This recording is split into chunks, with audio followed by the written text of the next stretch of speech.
তন্ময়কে নিয়ে মনের ক্যানভাসে যে ছবি এঁকেছিলাম তা আমি নিজেই ভেঙে দিয়েছি। যে কবিতা ভাবে আমাকে নিয়ে সব সময় নেগেটিভ চিন্তা করে, আমাকে সন্দেহ করে, তাকে নিয়ে এসে ঘুরতে যায়। ছি, এমন একটা মানুষকে নিয়ে আমি কল্পনা সাগরে ভাসছিলাম। আচ্ছা, আমার কোনো ভুল হচ্ছে না তো?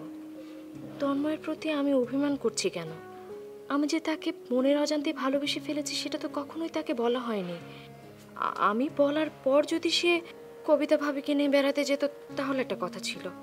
কোথাও ভুল হচ্ছে না তো?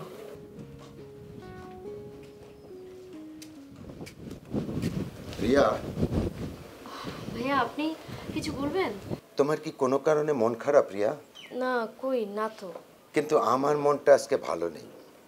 নবাব সিরাজউদ্দৌলার মতো চারিদিকে শুধু প্রাসাদ ষড়যন্ত্রের আভাস পাচ্ছি। সেটা নিশ্চয়ই আপনার প্রিয় কোনো মানুষকে নিয়ে। একদম ঠিক বলেছ। আসলে দুনিয়ার নিয়মটাই এটা, আমরা খুব কাছের মানুষ বা প্রিয় মানুষের কাছ থেকে কষ্ট পাই। হিট হয়ে গেলাম তো। তোমার এই কথাটা আমার ভীষণ ভালো লাগলো। আজ আমি উপলব্ধি করতে পারছি আসলে মানুষের টাকা পয়সা গাড়ি বাড়ি মানুষকে সুখ দিতে পারে না। সুখ হচ্ছে মনের ব্যাপার। বাবাজি, আপনি একদম সঠিক কথা বলেছেন।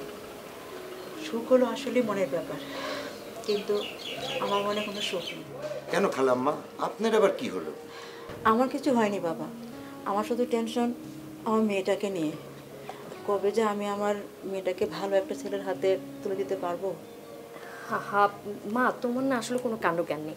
সবসময় বিয়ে শাদী নিয়ে এত চিন্তা ভাবনা করতে হয়।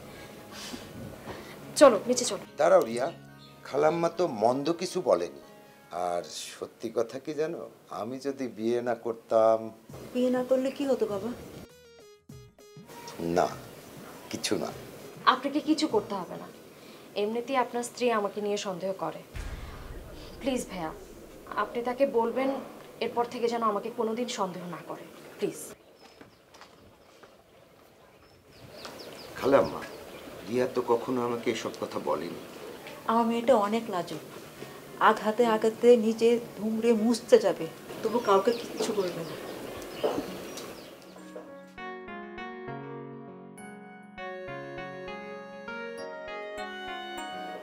কবিতার এই স্বেচ্ছাচারিতার শাস্তি তাকে পেতেই হবে, পেতেই হবে।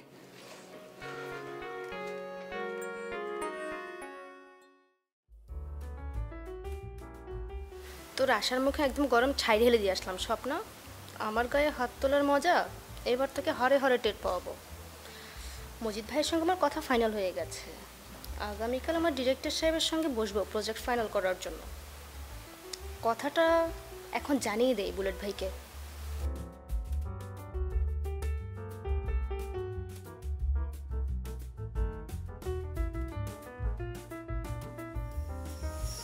এত রাতের আপনার ফোন নাকি নায়িকা হবার স্বপ্নে বিভোর দুজনের মধ্যে যুদ্ধ এখনো থামে নাই?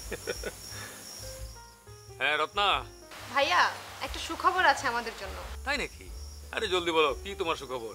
আমি প্রোডিউসার মজিদ ভাইয়ের সঙ্গে সব কথা বলে ফেলেছি। আগামীকাল আমরা প্রজেক্ট নিয়ে বসবো। বাহ, খুবই ভালো খবর। তা উনি কি আসলে প্রজেক্ট করবে নাকি শুধু বলেই খালাস? আরে করবে করবে, মজিদ ভাই এক কথার মানুষ। সে যেহেতু বলেছে করবে, তার মানে করবেই। যাক, এতদিনে তাহলে আমার একটা জেরক্স কপি পাওয়া গেল। শুনো, কথা আর কাজে মিল না থাকলে মানুষের কোনো দামই থাকে না। ও ভালো কথা, তুমি আর স্বপ্না তোমরা দুজনে নাকি খুব হাতাহাতি করেছো। কাটা গায়ে আর লবণের ছিটা দেওয়ার দরকার নেই। আগামীকাল আমরা প্রজেক্ট নিয়ে বসি, তারপর দেখতেছি ওকে কি করা যায়। তবে আমাকে একটা কথা দেন, আপনি ওকে আর কখনো আপনার কোনো কাজে নেবেন না। বন্দুকের গুলি মিস হতে পারে, কিন্তু বুলেটের কথা মিস হবে না। শোনো, তুমি যা বলেছো তাই হবে। ওকে আমি আর আমার নাটকে নেব না। শোনো রত্না, বলছিলাম তুমি কালকে প্রডিউসারকে বলে এই অ্যাডভান্স একটু 50,000 টাকা যদি নিতে পারো খুব ভালো হয়। অবশ্যই বলবো। তাহলে ওই কথাই রইলো, কাল কিন্তু আমাদের দেখা হচ্ছে। হ্যাঁ অবশ্যই, ইনশাআল্লাহ। আচ্ছা ভালো কথা, কালকে আমরা বসবো কোথায়? কি কোনো চাইনিজ রেস্টুরেন্টে নাকি কোনো হোটেলের লবিতে? মজিদ ভাই বলেছে আমার বাসাতেই আসতে। আর হ্যাঁ, কোনোভাবেই মিস করা যাবে না কিন্তু। বন্দুকের গুলি মিস হতে পারে, কিন্তু বুলেটের কথা মিস হবে না। Okay dear, by. ওকে ভাইয়া, আল্লাহ হাফেজ। যাক, প্রজেক্টটা তাহলে হচ্ছে। কিন্তু হোটেলে রেস্টুরেন্টে না বসে শুরুতেই বাসার ভিতরে ভিতর হলে তো আর বাইরে আসবে কিনা সেটাই সন্দেহ।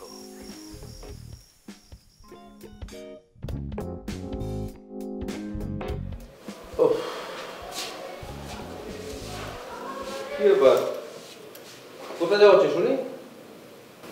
শেষ ঠিকানা। শেষ ঠিকানা? সবকিছু কি কনফার্ম? মানে কি সবকিছু ফাইনাল করছো নাকি এমনি এমনি? তুমি কি ভেবেছো যে আমি সুইসাইড করব? শোনো, এই মায়া এত বোকা না। আমি তোমার শেষ না দেখে মরছি না।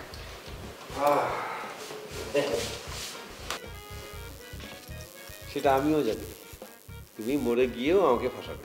আচ্ছা, তুমি না বলেছিলে আজ তোমার অফিসে অনেক কাজ আছে, ফিরতে অনেক রাত হবে? তাহলে এত তাড়াতাড়ি ফিরলে কেন? সেটা তোমাকে বলার দরকার নেই। আচ্ছা ঠিক আছে বলি, আমি আজকে ছুটি নিছি। কেন? নতুন বাসা খুঁজবো বলে। কেন তুমি জানো না? ভাড়া দেবো বলে মজিদ সাহেবকে কথা দিয়েছিলাম যে 7 দিনের মধ্যে তাকে ভাড়া দিয়ে দেবো। এর মধ্যে 5 দিন চলে গেছে, আসছে আর মাত্র 2 দিন। তুমি বলো এই টেনশন নিয়ে কি আমি স্বস্তিতে অফিস করতে পারবো? এর জন্যই বলেছিলাম যে সময় থাকতে হুঁশিয়ার হও। তুমিও তো বলছিলা যে 1 মাসের ভাড়া তুমি দিবা। কই, আমার হাতে তো এখনো পর্যন্ত কোনো টাকা পয়সা এলো না।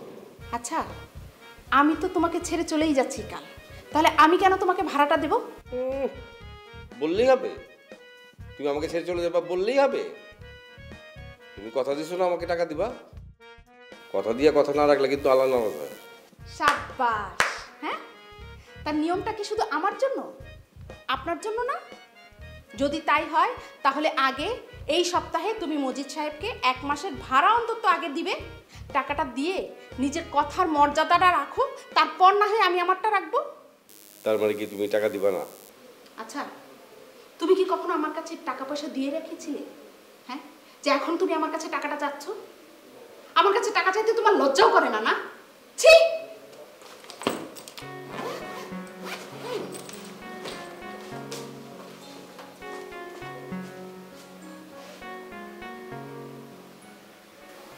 সত্যিই তো, আমি তো ওর কাছে কোনোদিন টাকা দিয়ে রাখিনি। তাহলে আমি টাকা চাই কিভাবে? টেনশনে আমার মাথা অস্থির লাগে।